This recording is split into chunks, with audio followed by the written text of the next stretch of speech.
Sarah, a young woman, was driving alone on a desolate country road late at night. Rain poured down in heavy sheets, making it difficult to see beyond the windshield. The only source of light came from the dim glow of her car's headlights, which seemed to create eerie shadows on the surrounding trees. As Sarah continued down the road, she couldn't shake off a feeling of unease. The rain beat relentlessly on the roof, creating a rhythmic and unsettling symphony. The wind howled, causing the branches to scrape against the car's windows, as if desperate to get in. Suddenly, the car's engine sputtered, and Sarah's heart skipped a beat. Panicking, she tried to restart it, but the engine remained stubbornly silent. Her worst fear had come true. The car had broken down in the middle of nowhere.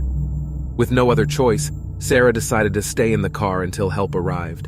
She locked the doors and peered through the rain-streaked windows, hoping to spot a passing vehicle or a nearby house. But all she could see was darkness, a void that seemed to swallow everything. As minutes turned into hours, Sarah's unease grew. The relentless rain had become a downpour, and the windshield wipers struggled to keep up.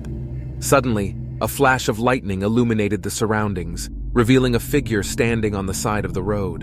It was a man, drenched in rain, with matted hair clinging to his face.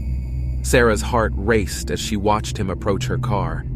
She hesitated, unsure whether to roll down the window or keep it up. There was something off about the man. His unnerving smile and piercing gaze sent shivers down her spine. Instinct told her to stay away, but desperation pushed her to consider accepting help. Summoning her courage, Sarah rolled down the window just a crack.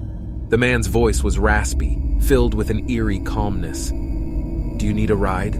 he asked, his words punctuated by the sound of raindrops hitting the roof. Fear gripped Sarah, and she declined, uttering a hasty excuse. But the man persisted, his voice growing more insistent. "I can help you. Just get out of the car, and we'll find a way." Sarah's heart pounded in her chest. Her instincts screamed at her to stay put, to lock the doors and wait for someone trustworthy to come along. She sensed that danger lurked just beneath the surface of the man's offer. Summoning her strength, Sarah mustered a firm, "No thank you," and rolled up the window. The man's smile vanished, replaced by a sinister scowl. He slammed his palm against the glass, leaving a wet handprint, before retreating into the darkness. Sarah's heart raced as she watched him disappear. She was filled with a mixture of relief and lingering fear. She huddled in her seat, praying for someone to come to her rescue. Minutes turned into an agonizing eternity as she imagined the man's return or something even more sinister lurking in the shadows.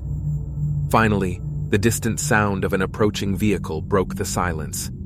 Headlights pierced through the darkness, growing brighter as they drew near. Sarah's relief was overwhelming as a Good Samaritan pulled over to assist her. As the stranger helped fix her car and offered a ride to the nearest town, Sarah couldn't help but glance back at the spot where the man had stood. The rain had washed away the handprint on her window, but the memory of his chilling presence lingered. From that night on, Sarah developed a deep unease whenever she found herself driving alone on